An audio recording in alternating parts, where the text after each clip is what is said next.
हाय बच्चों,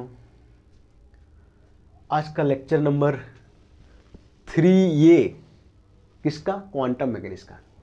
अब 3 ये नाम क्यों दिए हैं? क्योंकि हम लेक्चर नंबर 3 बना चुके हैं और लेक्चर नंबर 3 का नाम क्या है? Wave function. बच्चों प्लेलिस्ट में जाएं और लेक्चर नंबर क्वांटम मैकेनिक्स में लेक्चर नंबर 3 देखें, इसके बाद ये वीडियो को देखें। लेक्चर नंबर 3 में क्या है? वेव फंक्शन, है ना। उसी का ये आगे का पार्ट है। ये तभी समझ में आएगा जब आप लेक्चर नंबर 3 देख लोगे, अदरवाइज यहाँ कुछ भी बुझाने वाला नहीं है। ठीक है बच्चों? देखो बच्चों, आज का जो टॉपिक है वो है एक्सेप्टेबल वेव फंक्शन। बच्चों लेक्चर नंबर 3 में हम वेव फंक्शन के बारे में बात किए थे। वेव फंक्शन क्या होता है, उसका फिजिकल मीनिंग क्या होता है ना, वो कहाँ से आता है, हम बात किए थे, है ना। साई बराबर wave function, it comes by solving second order differential equation. ये डी स्क्वायर साई बटे D x square plus 2m बटे एच का स्क्वायर ई माइनस भी साई बराबर 0। ये क्या है बच्चों? ये श्रोडिंगर इक्वेशन है 1D में, है ना। ये कैसा इक्वेशन है? सेकेंड ऑर्डर डिफरेंशियल इक्वेशन है। तो साई कहाँ से आता है? जब हम श्रोडिंगर इक्वेशन को सॉल्व करते हैं तो साई आता है।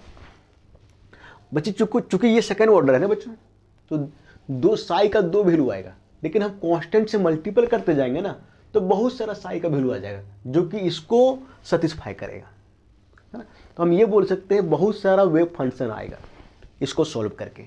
लेकिन बच्चों बहुत सारा आएगा, लेकिन उसमें से कुछ ही वेव फंक्शन होगा जो एक्सेप्टेबल होगा, जिसको हम एक्सेप्ट कर सकते हैं। वेव फंक्शन क्या होता है?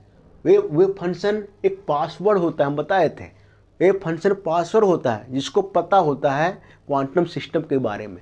यदि हमको वेव फंक्शन पता चल जाए किसी क्वांटम सिस्टम का, तो हम उस क्वांटम सिस्टम का कुछ भी निकाल सकते हैं। एनर्जी हो गया, मोमेंटम हो गया, कुछ भी हम निकाल सकते हैं। कुछ भी हम फ्यूचर में प्रोबेबिलिटी टर्म में हम पता कर सकते हैं। ठीक है बच्चों? तो मेरा बोलने का मतलब बच्चों ये है कि इससे बहुत सारा वेव फंक्शन आएगा, बहुत सारा साई आएगा, लेकिन कुछ ही साई जो है, कुछ ही वेव फंक्शन जो एक्सेप्टेबल होगा, कुछ ही वेव फंक्शन होगा जो क्वांटम सिस्टम के बारे में पूरा इन्फॉर्मेशन देगा, बाकी सब यूजलेस होगा। वही लिखे बच्चों, a large number of Sai comes but only those wave function is acceptable which follows certain condition. वही वेव फंक्शन एक्सेप्टेबल होगा जो कुछ कंडीशन को फॉलो करेगा। और कुछ कंडीशन क्या है बच्चों? देखो ये है पहला कंडीशन, ये psi and first derivative of psi with respect to S must be finite. Psi और D psi by D X first derivative finite होना चाहिए, पहला कंडीशन। दूसरा कंडीशन क्या है? Psi and D psi by D x must single value over all space. Over all space बोलने का मतलब पूरा यूनिवर्स में, है ना। पूरे यूनिवर्स में साई का वैल्यू और D psi by D x का वैल्यू एक ही होना चाहिए, सिंगल होना चाहिए। तीसरा, psi and D psi by D x must continuous over all space. Psi और D psi by D X continuous होना चाहिए पूरे यूनिवर्स में। ऑल स्पेस बोलने का मतलब पूरा यूनिवर्स, ठीक है। चौथा, psi and D psi by D x must be square integral. Psi और first derivative of psi with respect to x must be square integral, है ना। बच्चों 4 कंडीशन है ना। चारों कंडीशन में अगर एक भी कंडीशन को फॉलो नहीं करता है कोई वेव फंक्शन, तो उसको हम एक्सेप्टेबल वेव फंक्शन नहीं बोलेंगे। इसका मतलब क्या है?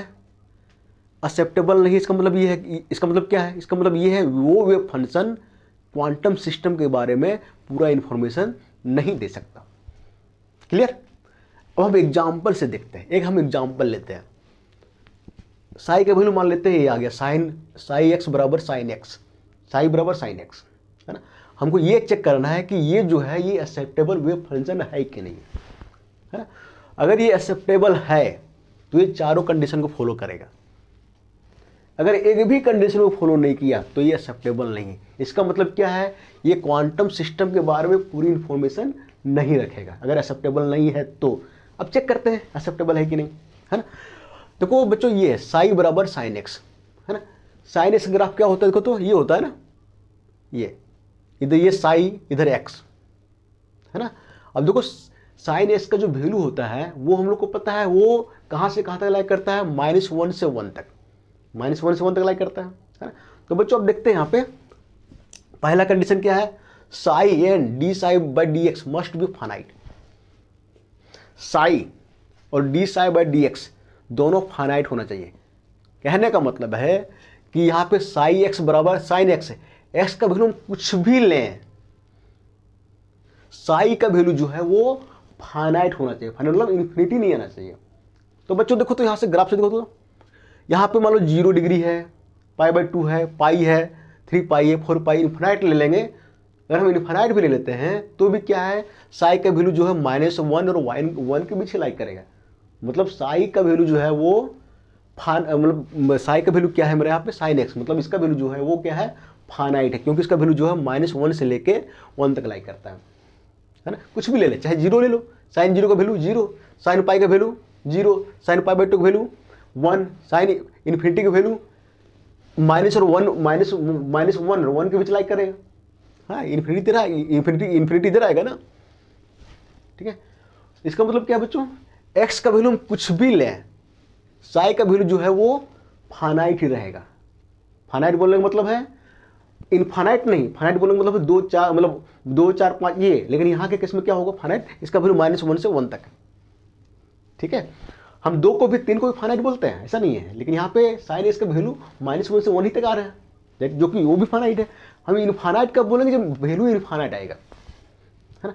बच्चों ये भी कंडीशन है, D psi by D x ये भी फाइनाइट होना चाहिए। अब बच्चों देखो साई बराबर क्या है साइन एक्स, इसको डिफ्रेंशिएट करो क्या आएगा, कॉस एक्स, ये आएगा। अब बच्चों कॉस से ग्राफ देखो ये होता है ना इस टाइप से, इसका वैल्यू भी जो है वो -1 से 1 तक लाइक करता है, चाहे 0 डिग्री रखो, चाहे पाई रखो, चाहे 2 पाई रखो, कुछ भी रखो, है ना। इसका वैल्यू जो है वो -1 और 1 के बीच लाइक करेगा, है ना। देखो तो D psi by D x cos x, है ना, 0 रखो, cos 0 1 कितना होता है 1, cos पाई वैल्यू कितना होता है -1, π/2 की वैल्यू 0, इन्फिनिटी पुट करेंगे तो भी वो जो है वो वैल्यू -1 और 1 के बीच में ही रहेगा। इसका मतलब क्या है, साइन एक्स जो है ना, साई जो है साइन एक्स, ये साइन एक्स और इसका derivative D psi by D x दोनों क्या है, फाइनाइट वैल्यू है, दोनों क्या देता है, फाइनाइट वैल्यू। हम चाहे एक्स का वैल्यू कुछ भी ले लें, तो पहला कंडीशन ये फॉलो करता है, ठीक है बच्चों। बच्चों आगे चलने के पहले ये बता देते हैं कि आज का जो मेरी वीडियो है ना, इसको देख लोगे सही से तो मैं 100% गारंटी देता हूँ कि कोई भी एग्ज़ाम हो, ये तो एग्ज़ाम अपना सेमेस्टर का जो एग्ज़ाम होगा उसमें तो क्वेश्चन यहीं से रहेगा, कोई भी एग्ज़ाम हो आराम से क्वेश्चन को बना सकते हो। और जो हम क्वेश्चन यहाँ पे बताने जा रहे हैं बस वही क्वेश्चन जो है एग्ज़ाम में आना है, इससे बाहर नहीं रहेगा, ठीक है। चलो आगे चलते बेटा। देखो बताओ साई बराबर साइन एक्स, पहला कंडीशन को फॉलो कर लिया, और हमको देखना है 3 कंडीशन और फॉलो करता है कि नहीं। ये दूसरा कंडीशन क्या है बच्चों, साई और D psi by D x must be single valued over all space. Psi और D psi by D x, psi का वैल्यू क्या है साइन एक्स और D psi by D x का वैल्यू कॉस एक्स, इसका एक ही value होना चाहिए पूरे ऑल यूनिवर्स में। एक ही वैल्यू बोलने का मतलब ये है बच्चों कि एक्स का वैल्यू कुछ भी पुट करो यहाँ पे तो साई का वैल्यू एक ही होना चाहिए, 2 3 नहीं होना चाहिए। कहने का मतलब है कि 2 3 देखो, मान लो कहीं पे साई का वैल्यू ऐसी है एक्स, बच्चों वहाँ पे एक्स का वैल्यू 4 पुट करते हैं,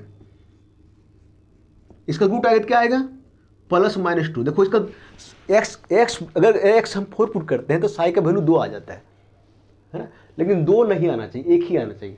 ये मेरा एक्सेप्टेबल वे फंक्शन नहीं है। साई का वैल्यू क्या होना चाहिए और D psi by D x का वैल्यू क्या होना चाहिए, वो सिंगल होना चाहिए। अब देखो तो बच्चों साइन एक्स कॉस एक्स, है ना, एक्स का वैल्यू कुछ भी पुट करो, 0 पुट करो, पाई पुट करो, π/2 पुट करो, इन्फिनिटी पुट करो, इसमें दोनों जगह 0 π/2 पाई, इसमें कुछ भी पुट करोगे बच्चों तो एक ही वैल्यू आएगा। साइन 0 लोगे तो 0 आएगा, तो साई का वैल्यू 0 एक ही, साइन π/2 लोगे तो 1 आएगा, तो एक ही वैल्यू हो गया, साई का 1 एक ही वैल्यू। अगर मान लो कि पाई लेते हैं यहाँ पे कॉस एक्स की जगह, तो कॉस पाई की वैल्यू कितना होता है -1, है ना, तो D psi by D x का वैल्यू -1 एक ही वैल्यू है ना। मान लो कि यहाँ पे पाई रखने पर -1 भी आता और -1 भी आता और 1 भी आता, तब हम ये बोलते हैं कि D psi by D x का वैल्यू जो है वो सिंगल नहीं है। लेकिन यहाँ पे क्या है, एस का वैल्यू कुछ भी पुट करो, साई और D psi by D x का वैल्यू जो है सिंगल ही आने वाला है। तो दूसरा कंडीशन भी ये क्या है, फॉलो करता है। ठीक है, तीसरा कंडीशन क्या है बच्चों, psi and D psi by D x must be continuous over all space. Psi और D psi by D x है ना, ये पूरे यूनिवर्स में कंटिन्यूअस होना चाहिए, है ना। अब ये देखते हैं ये कंडीशन फॉलो करता है कि नहीं। बच्चों ये चेक करने के लिए ना बहुत बार ग्राफ बनाओगे, ठीक है। अब देखो तो कंटिन्यूअस बोलने का क्या मतलब है, हम लोग 12th में पढ़े हैं। अगर किसी ग्राफ को हम बिना पेन उठाए बना सकते हैं तो हम ये बोलेंगे कि वो जो है वो कंटिन्यूअस है। यदि किसी ग्राफ को बनाने के लिए हमें पेन उठाना पड़ रहा है तो हम बोलेंगे वो, हम क्या बोलते थे, वो डिसकंटिन्यूअस है। बच्चों साइन एक्स ग्राफ क्या है, देखो ये है, ये है ना। अब इसको यहां से इधर बनाना है तो पेन उठाना पड़ेगा क्या, नहीं।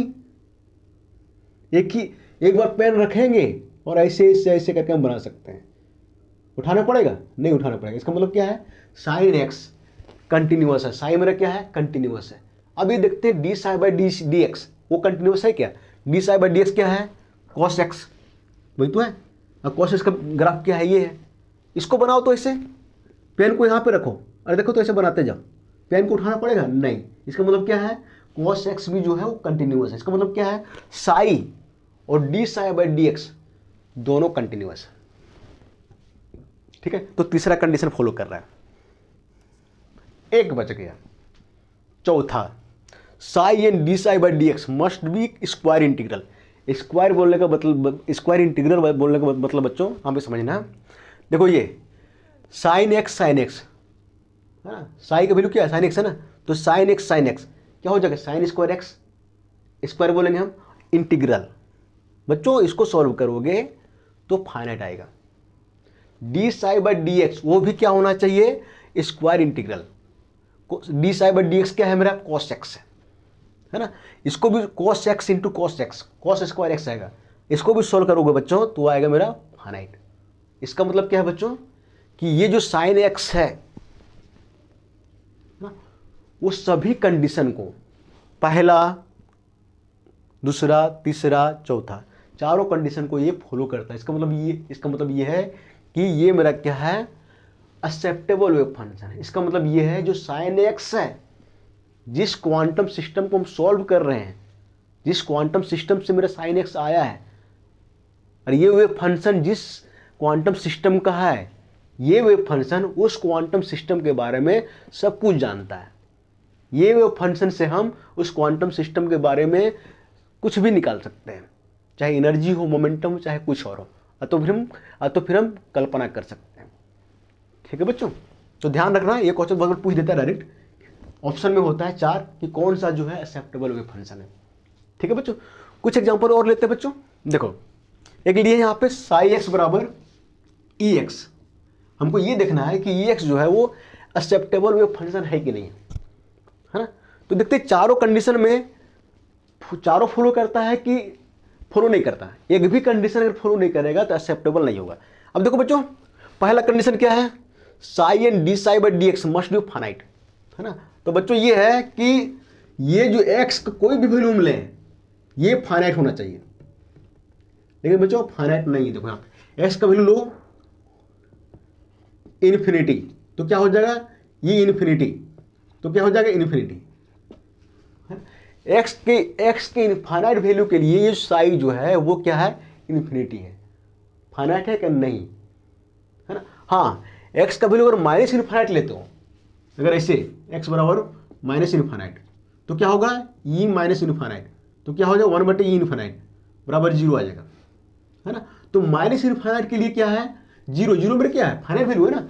एक्स का वैल्यू माइनस इनफाइनाइट पुट करोगे तो 0 आएगा, जो कि मेरा फाइनाइट वैल्यू है। लेकिन एक्स का वैल्यू में इनफाइनाइट पुट करते हैं तो इन्फिनिटी आ जाएगा, जो कि मेरा फाइनाइट वैल्यू नहीं, इन्फिनिटी है। तो ये पहला कंडीशन को फॉलो नहीं कर रहा है। साई का वैल्यू जो है वो एक्स के लिए, एक्स के इनफाइनाइट वैल्यू के लिए इनफाइनाइट आ रहा है, इसलिए एक्सेप्टेबल नहीं है। तो ये मेरा क्या है, एक्सेप्टेबल। इसका मतलब क्या बच्चों, अगर श्रोडिंगर इक्वेशन को सॉल्व करते हैं वे फंक्शन ये आता है तो हम ये बोलेंगे कि ये क्वांटम सिस्टम के बारे में पूरा इंफॉर्मेशन नहीं रखता है, क्योंकि ये एक्सेप्टेबल वेव फंक्शन नहीं, वेव फंक्शन तो है लेकिन एक्सेप्टेबल वेव फंक्शन नहीं है। ठीक है बच्चों। बच्चों एक एग्जांपल और लिया देखो इधर, e की पावर माइनस एक्स है ना। मान लो श्रोडिंगर इक्वेशन को सॉल्व कर रहे हो और ये आ गया साई का वैल्यू, साई बराबर e की पावर माइनस एक्स। अब बच्चों ये देखना है ये जो है ये एक्सेप्टेबल है कि नहीं है ना। अब बच्चों वैल्यू पुट करके देखो, 3 वैल्यू पुट करते हैं, x बराबर 0, इन्फिनिटी और माइनस इन्फिनिटी। ठीक है बच्चों। अब देखो बच्चों x बराबर 0 पुट करोगे तो क्या आ जाएगा, e की पावर माइनस 0, e/0 1 आएगा। अब इन्फिनिटी पुट करो, e की पावर इन्फिनिटी, तो यहाँ पे e की माइनस है, माइनस इन्फिनिटी, तो क्या हो जाएगा 1/e इन्फिनिटी बराबर 1/इन्फिनिटी क्या होगा 0। एक काम करते हैं, पुट करते हैं माइनस इन्फिनिटी, तो क्या हो जाएगा बच्चों, देखो e की पावर पहले माइनस है और minus minus plus, plus infinity यहाँ पे हो जाएगा, e की पावर यहाँ पे क्या हो जाएगा इन्फिनिटी।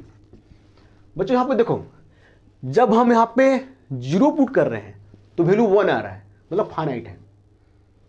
जब यहाँ पे हम इन्फिनिटी पुट कर रहे हैं तो वैल्यू जो है 0 आ रहा है, जो कि फाइनाइट है। लेकिन जब हम इनफाइनाइट पुट कर रहे हैं तो यहाँ पे माइनस माइनस क्या हो जा रहा है, प्लस हो जा रहा है, e की पावर इन्फिनिटी, जो कि हमको इनफाइनाइट वैल्यू दे रहा है। पर कंडीशन क्या बोलता है, सभी वैल्यू के लिए फाइनाइट होना चाहिए। तो देखो तो 0 के लिए, इन्फिनिटी के लिए फाइनाइट तो है, बट माइनस इन्फिनिटी के लिए क्या है, फाइनाइट, इनफाइनाइट है ना। इसलिए ये भी क्या है, मेरा एक्सेप्टेबल वेव फंक्शन नहीं है। ये कौन सा कंडीशन को फॉलो नहीं कर रहा है, इसको, है ना। एक ही नहीं कर रहा है तो आगे हमको देखना ही नहीं है ना। अभी हम देखेंगे और क्वेश्चन, जो कि और क्वेश्चन देखेंगे जिसमें से पहला करेगा दूसरा करेगा बट आगे नहीं करेगा। ठीक है बच्चों। देखो मान लो इस टाइप का है बच्चों, देखो इधर ये आ गया साई बराबर e की पावर एक्स स्क्वायर, ये वेव फंक्शन एक्सेप्टेबल है कि नहीं बच्चों। यहाँ पे देखो x का वैल्यू जो है देखो x का वैल्यू अगर 0 पुट करोगे तो 1 आएगा, x का वैल्यू 1 पुट करोगे 2, 5, 10 कुछ पुट करोगे तो फाइनाइट वैल्यू आएगा। लेकिन x बराबर जो है पुट करो इन्फिनिटी तो फिर माइनस इन्फिनिटी, दोनों केस में क्या है, साई का वैल्यू क्या हो जाएगा, इन्फिनिटी। यहाँ पे इन्फिनिटी का स्क्वायर पूरा इन्फिनिटी हो जाएगा, माइनस इन्फिनिटी का स्क्वायर इन्फिनिटी हो जाएगा, है ना। तो इन्फिनिटी पे क्या हो जा रहा है, ये साई क्या हो जा रहा है, इन्फिनिटी हो जा रहा है। माइनस इन्फिनिटी पे क्या हो जा रहा है, ये इन्फिनिटी हो जा रहा है ना। मतलब ये फाइनाइट नहीं हो रहा है ना। ये भी मेरा एक्सेप्टेबल वेव फंक्शन नहीं है। ठीक है बच्चों। और भी क्वेश्चन हम करते हैं, क्लियर हो जाएगा। ठीक है, चलो आगे देखो। तो बच्चों अभी हम लोग देखते हैं साई बराबर साइन एक्स, वो मेरा क्या था, एक्सेप्टेबल वेव फंक्शन। देखो यहाँ पे लिखे एक्सेप्टेबल वेव फंक्शन, एक हम यहाँ पे चार्ट बना दिए और कौन कौन सा एक्सेप्टेबल है और कौन कौन सा नॉन एक्सेप्टेबल है, जो क्वेश्चन एग्जाम में आएगा यहाँ पे लिखा हुआ है, ध्यान में रख लोगे। ठीक है।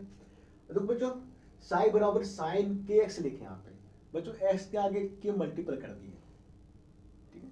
तो ये भी मेरा क्या हो गया, साइन एक्स मेरा क्या था, एक्सेप्टेबल था, ये भी मेरा क्या है, ये भी क्या हो गया, एक्सेप्टेबल। बच्चों साइन थीटा का फॉर्मूला क्या होता है, एक्सपोनेंशियल के टर्म में e की पावर आई थीटा माइनस e की power minus I theta by 2i होता है ना। इसको क्या लिख सकते हैं, एक्सपोनेंशियल e की पावर e का आई के एक्स माइनस e की पावर माइनस आई के एक्स बाई 2i लिख सकते हैं ना बच्चों।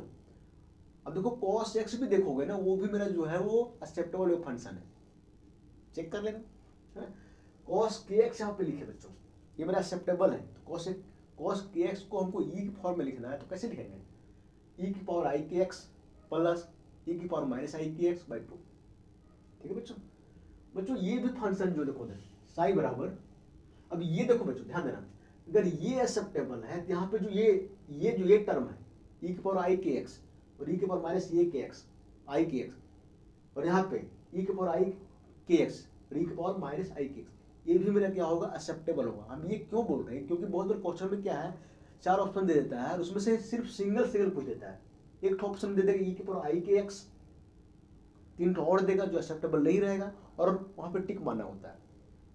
अब तो बच्चों देखो यहाँ पे ये बच्चों ध्यान देना, साई बराबर ये e की पावर माइनस एक्स स्क्वायर, ये जो ना बताया नहीं है, बट ये जो देखो ये मेरा फाइनाइट वैल्यू देता है, x का कोई भी वैल्यू लो यहाँ पे फाइनाइट होगा,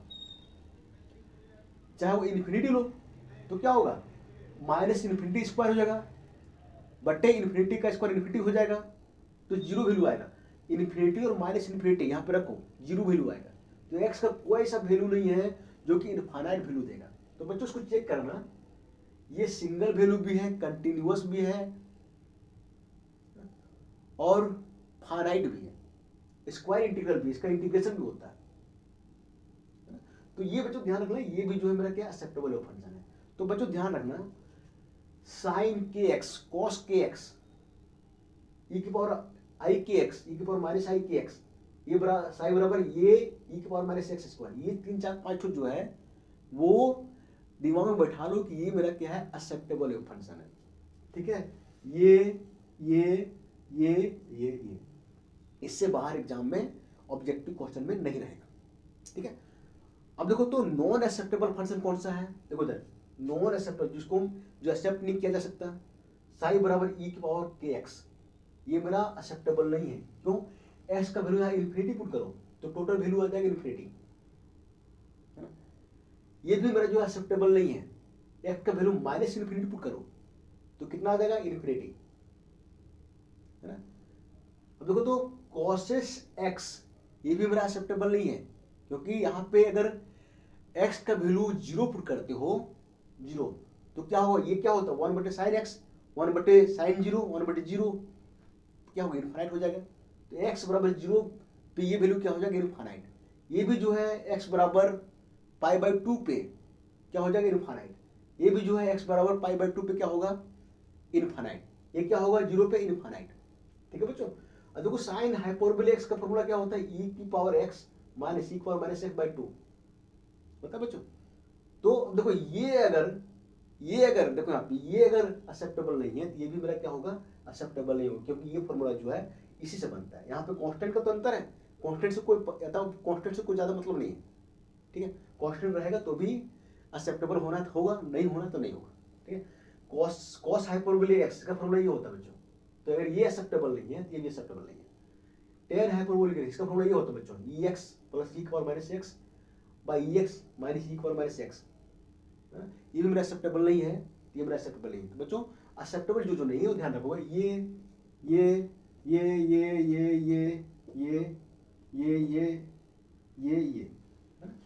सिर्फ एक बात दिमाग में रखोगे, है ना, कि x के कोई वैल्यू के लिए अगर इन्फिनिटी वैल्यू आ जाता है साई का तो मेरा क्या होता है, एक्सेप्टेबल नहीं होता है। ठीक है, एक दो कंडीशन ध्यान रखोगे, बाकी एक दो कंडीशन से ही पता चल जाता है कि एक्सेप्टेबल है कि नहीं है। अब बच्चों कुछ क्वेश्चन जो होता है ग्राफ के रूप में होता है। ठीक है, तो 3 4 ग्राफ बनाए, है ना, इसमें हम देखते हैं कौन सा जो है वो एक्सेप्टेबल है। ऐसा भी क्वेश्चन कभी पूछ देता है। ठीक है, अब देखो तो ये देखो ये ग्राफ, ये जो है इधर x है इधर साई है, तो ये जो ग्राफ है, ये ग्राफ, ये मेरा वेव फंक्शन है, ये मेरा साई है बच्चों, ध्यान देना। अब देखो बच्चों ये मेरा एक्सेप्टेबल है कि नहीं, है ना। तो एक्सेप्टेबल होने के लिए क्या चाहिए, फाइनाइट होना चाहिए। बच्चों ये देखो ये जो ग्राफ है ये फाइनाइट वैल्यू दे रहा है, कहने मतलब इसका जो वैल्यू है ये इधर जा रहा है, इसे जा रहा है, तो वैल्यू जो है वो यहाँ से यहाँ तक वेरी करेगा ना, जो कि फाइनाइट वैल्यू है। लेकिन बच्चों कंटिन्यूअस नहीं है, क्योंकि इस ग्राफ को बनाने के लिए, ऐसे मान लो इस ग्राफ को बनाना है तो ऐसे आएंगे ऐसे आएंगे ऐसे आएंगे, फिर यहाँ से हमको पेन उठाना पड़ेगा और फिर यहाँ से ऐसे चलाना पड़ेगा। अब बच्चों ये बोलोगे कि इसमें ये तो जुड़ा हुआ है, इसमें हम कहीं नहीं चला सकते, बच्चों इसमें हम नहीं चला सकते, क्योंकि ये जो है ये एक्सिस है, ये ग्राफ का पार्ट नहीं है। इसलिए ग्राफ का अगर पार्ट होता तो हम ऐसे आते हैं, ऐसे ऐसे करके ऐसे चला देते हैं, यहाँ ऐसे लाएंगे, यहाँ उठाना पड़ेगा, फिर ऐसे बनाएंगे। इधर क्या है, कंटिन्यूअस नहीं है। दूसरी चीज सिंगल वैल्यू भी नहीं है बच्चों। सिंगल वैल्यू पता करने के लिए ग्राफ का लाइन खींचो ऐसे। देखो जो x के एक वैल्यू के लिए ये यहाँ कट कर रहा है, यहाँ कट कर रहा है, तो साई का 2 वैल्यू मिल रहा है हमको। एक्स के एक वैल्यू के लिए साई का हमको 2 वैल्यू मिल रहा है, यहाँ पे। तो ये क्या है, मल्टी वैल्यू, जबकि होना चाहिए सिंगल वैल्यू, है ना। तो ये कंटिन्यूअस भी नहीं है और सिंगल वैल्यू भी नहीं है, इसलिए एक्सेप्टेबल नहीं है। ठीक है बच्चों, ये देखते हैं बच्चों, देखो है ना, सिंपल सी देखो, तो x का वैल्यू यहाँ पे, हम यहाँ पे देखो तो यहाँ पे कुछ वैल्यू होगा, यहाँ पे कुछ वैल्यू होगा, लेकिन यहाँ पे देखो तो यहाँ पे x का वैल्यू जो है वो इनफाइनाइट की तरफ जा रहा है, और इनफाइनाइट जो नहीं होना चाहिए, इसलिए और हमको सोचना ही नहीं है, क्यों सोचे, ये एक्सेप्टेबल नहीं है। तीसरा देखते हैं बच्चों, ये फाइनाइट है कि नहीं है। फाइनाइट है बच्चों, देखो फाइनाइट जो, क्योंकि x का वैल्यू जो कुछ भी लो, इसका वैल्यू यहां से यहां तक लाया करेगा, फाइनाइट है। अब देखते हैं सिंगल वैल्यू है कि नहीं। इसके पहले देख लेते हैं कि ये कंटिन्यूअस है कि नहीं। कंटिन्यूअस भी है बच्चों, कंटिन्यूअस इसलिए है क्योंकि इस ग्राफ को बनाने के लिए यहाँ पेन रखो और यहाँ पे यहाँ, मतलब पेन को उठाना नहीं पड़ेगा, कंटिन्यूअस भी है। अब देखते हैं सिंगल वैल्यू है कि नहीं बच्चों। एक सिंगल वैल्यू पता करने के लिए लाइन की चॉइस है। अब देखो बच्चों, x के लिए यहाँ कट कर रहा है, साई का वैल्यू यहाँ मिल रहा है, यहाँ पे कट कर रहा है, साई का वैल्यू यहाँ मिल रहा है, यहाँ पे कट कर रहा है, यहाँ साई का वैल्यू यहाँ मिल रहा है। एक x के लिए बहुत सारा साई का वैल्यू मिल रहा है, इसलिए सिंगल नहीं मल्टी वैल्यू है, इसलिए ये भी एक्सेप्टेबल नहीं है। ये देखते बच्चों, ये जो देखो तो ये कैसा लग रहा है, साइन वेव के जैसा है ना, लेकिन ये डिक्रीजिंग साइन वेव फंक्शन है। देखो बच्चों, ये जो पहला जो फाइनाइट है, क्योंकि देखो साई का वैल्यू यहां से यहां तक फाइनाइट। दूसरा कंटिन्यूअस, ऐसे देखो उठाओ, पेन को उठाना पड़ेगा क्या, नहीं, यहां पे खत्म होता है। कंटिन्यूअस भी है ना, और फाइनाइट भी है। अब देखते सिंगल वैल्यू है क्या, सिंगल वैल्यू है, देख लो सिंगल वैल्यू पता करने के लिए क्या करोगे, ऐसे देखो तो यहीं पे सिर्फ एक ही काट रहा है, एक ही साई का वैल्यू आएगा। यहाँ पे पता करो, यहाँ पे काट रहा है, एक ही साई का वैल्यू पता है, एक ही साई का वैल्यू आ रहा है। तो ये ना 3 कंडीशन को फॉलो किया। चौथा बच्चों, चौथा अगर मतलब इस टाइप का क्वेश्चन देता है कि 2 ही 3 कंडीशन पता चल जाता है कि मेरा एक्सेप्टेबल है कि नहीं है ना। चौथा अगर हमको चेक करना है कि स्क्वायर इंटीग्रल है कि नहीं, तो इसका हमको मैथमेटिकल फॉर्म में लिखना पड़ेगा, है ना, जो कि कोई एग्जाम में क्वेश्चन में दिया रहेगा। अगर इस टाइप का क्वेश्चन देता है तो 3 चीज से पता चल जाएगा। पहला चेक करोगे फाइनाइट है कि नहीं, दूसरा चेक करोगे कंटिन्यूअस है कि नहीं, तीसरा चेक करोगे सिंगल वैल्यू है कि नहीं। बस इसी से पता चल जाएगा। ठीक है बच्चों।